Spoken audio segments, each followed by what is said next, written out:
भगवान शिव को आखिर कैसे मिली थी तीसरी आंख? तो ये रहस्य बड़ा ही गहरा है। तो चलिए जानते हैं इस रहस्य के बारे में।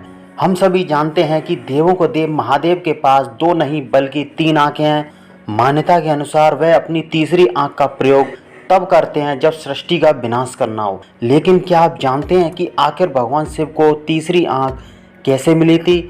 इसका रहस्य बड़ा ही गहरा है। महाभारत के छठे खंड के अनुशासन पर्व में बताया गया है कि आखिर शिव जी को तीसरी आंख कैसे मिली थी। पौराणिक कथा के अनुसार एक बार नारद जी भगवान शिव और पार्वती माता के बीच हुई बातचीत को बताते हैं। इसी बातचीत में त्रिनेत्र का रहस्य छुपा हुआ है। नारद जी बताते हैं कि एक बार हिमालय पर भगवान शिव एक सभा कर रहे थे जिसमें सभी देवता, ऋषि मुनि और ज्ञानी नज शामिल थे। तभी सभा में माता पार्वती आईं और उन्होंने अपने मनोरंजन के लिए अपने दोनों हाथों से भगवान शिव की दोनों आंखों को ढक दिया। माता पार्वती ने जैसे ही भगवान शिव की आंखों को ढका, संसार में अंधेरा छा गया।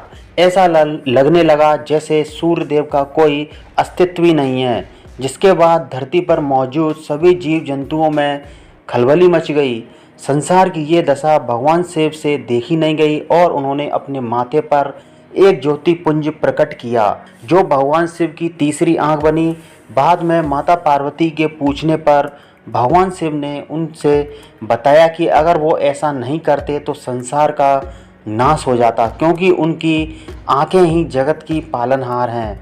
तो ये था भगवान शिव की तीसरी आंख होने का रहस्य, जो कि कहा जाता है कि अगर भगवान शिव जी ने ये तीसरी आंख खोल दी तो सृष्टि का विनाश हो जाएगा।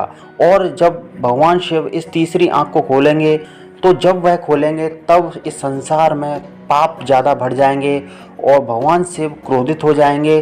तो इस सृष्टि के पालनहार के लिए कमेंट बॉक्स में आपको ओम जय शिवकारा का जयकारा लगाना है।